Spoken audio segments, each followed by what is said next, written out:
Hi friends, తాతకైతే ఆరోగ్యం బాగలేదు. పాపం అన్నం తినేకి కూడా శక్తి లేదు.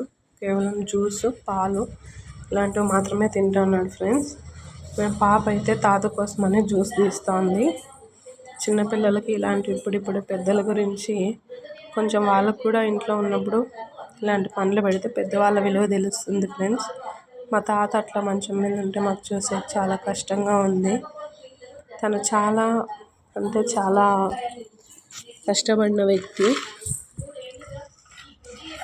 ఇప్పుడు ఇలా సైలెంట్గా మంచం మీద ఎక్కడ కదలేని స్థితిలో ఉండాలంటే తనకి పాపం చాలా ఇదిగా ఉంది. అందుకోసమని ఏదో ఒకటి రాగి గంజి, రాగి జావా, పాలు, బ్రెడ్, ఇట్లా జ్యూసు ఇలాంటివి చేస్తాం ఫ్రెండ్స్. మీలో కూడా పెద్దవాళ్ళు ఉంటే ఉన్నప్పుడే బాగా చూసుకోవాలి ఫ్రెండ్స్.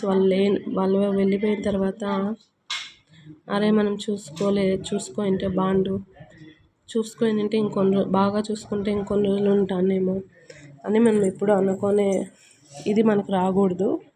వాళ్ళకు ఉన్నన్నాళ్ళు ఏముంటుంది ఫ్రెండ్స్, వాళ్ళని ఎత్తిన మోసుకునేది ఏముండదు. మనము ఏదో పూటకింత వాళ్ళకి తగ్గట్టయిన భోజనం, వాళ్ళు తినగలిగిన ఫుడ్డు, స్నానం, ఇంతే కదా ఫ్రెండ్స్.